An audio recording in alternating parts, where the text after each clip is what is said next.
জোড়াঘাট প্রবাসী সমাজ কল্যাণ সংগঠনের উদ্যোগে আজকের এই শীতগ্রস্ত অনুষ্ঠানের স্নেহাস্পদ সভাপতি উপস্থিত দুইজন প্রবাসী ভাই, আবার জাকির ভাই, জাভেদ ভাই, আমাদের উক্ত মসজিদের ইমাম সাহেব সহ ময়মুরুব্বিয়ান ও আমার সামনে সুবিধাভোগী মা ও বোনের, আসসালামু আলাইকুম।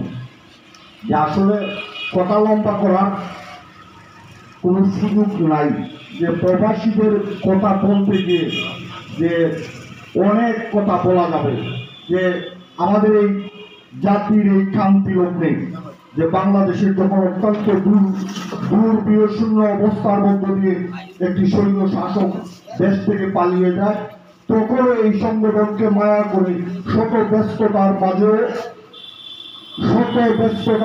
এই সংগঠনের প্রতিষ্ঠাবাসী উদযাপন করতে আমি আপনাদের আমন্ত্রণে সাড়া দিয়ে হাজির হয়েছি। যে এই সংগঠন, যে আপনারা সংগঠন হলো ট্রাস্টি, তারা ভুক্তভোগীদের কাছে প্রবাসীদের টাকাটা সুষম বন্টনের মাধ্যমে আপনাদের হাতে তারা তুলে দেয়, তারা বিনা পরিশ্রমে সেই কাজটি করে।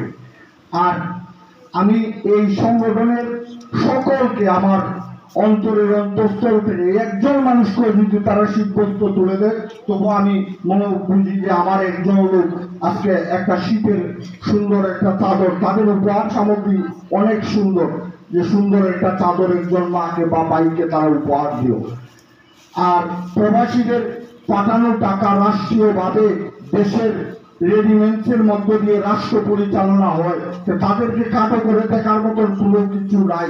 যে আমাদের ইউনিয়নের একজাত প্রবাসী, যে তারা ঐক্যবদ্ধভাবে হয়ে প্রতি বছর যে দুর্যোগ মুহূর্তে যে রমজানে ইফতার সামগ্রী, শীতকালে শীতবস্ত্র বিতরণ এবং ঈদে ঈদ সামগ্রী বিতরণ, অসুস্থ মানুষের পাশে তারা দাঁড়ায়, অসুস্থ মানুষের পাশে দাঁড়ায়, যাদের ঘর নেই তাদের পাশে দাঁড়ায়, বিভিন্ন সাহায্য সহযোগিতায় তারা হাত বাড়ায়।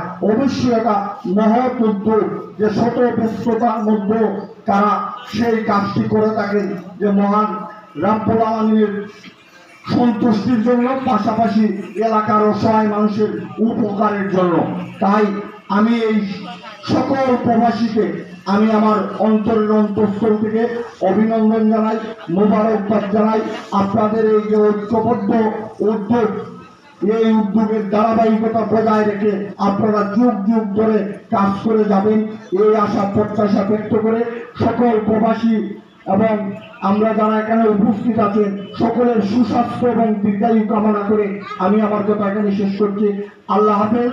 বাংলাদেশ জিন্দাবাদ। আর একটি কথা হলো যে আমাদের সকলের হৃদয়ে ধারণ করতে হবে যে সবার উপরে বাংলাদেশ, যে বাংলাদেশকে ধারণ করি সকলের চলাচল হয়, এই আশা এবং প্রত্যয় ব্যক্ত করে আমি আমার কথা শেষ করছি। আসসালামু আলাইকুম।